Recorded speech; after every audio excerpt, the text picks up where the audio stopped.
மகாபாரத போர். அர்ஜுனர், கர்ணர், பீஷ்மர் என மாபெரும் மாவீரர்கள் மோதிக்கொண்ட அதிரடியான களம்.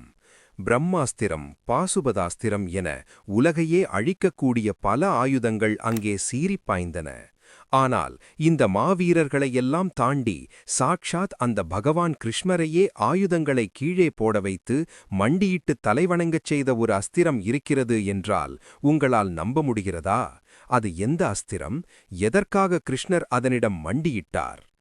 குருக்ஷேத்திரப் போரின் 15வது நாள். பாண்டவப்படை தாக்குதலால் ஆசான் துரோணாச்சாரியார் வீழ்த்தப்படுகிறார். தந்தை இறந்த துயரத்திலும் பெரும் கோபத்திலும் கொந்தளிக்கிறார் அவரது மகன் அஸ்வத்தாமர்.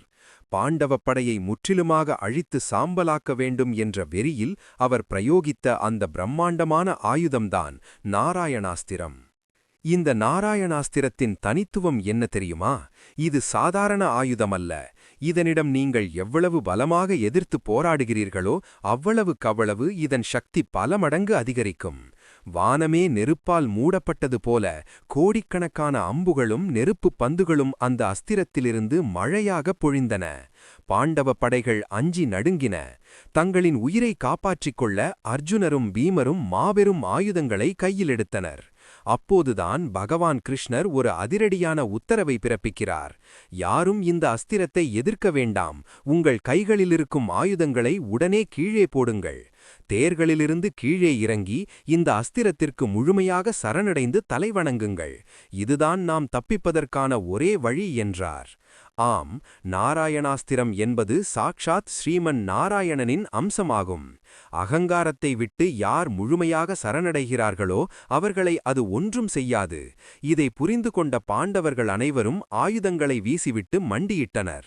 உலகை காக்கும் பகவான் கிருஷ்ணரும் அந்த அஸ்திரத்திற்கு தனது முழு மரியாதையை செலுத்தி தலைவணங்கினார். அடுத்த சில நிமிடங்களில் அகங்காரம் இல்லாதவர்களை தாக்காமல் அந்த பிரம்மாண்டமான அஸ்திரம் சாந்தமடைந்து மறைந்தது.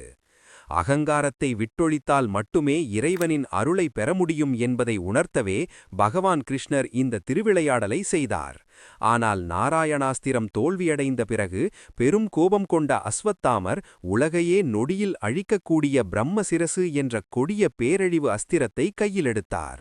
அதன்பின் என்ன நடந்தது? அந்த பெரும் ஆபத்திலிருந்து பாண்டவர்களை கிருஷ்ணர் எப்படி காப்பாற்றினார்? அதை நமது அடுத்த வீடியோவில் விரிவாக காண்போம். தொடர்ந்து இணைந்திருங்கள். மறக்காமல் சப்ஸ்கிரைப் செய்யுங்கள்.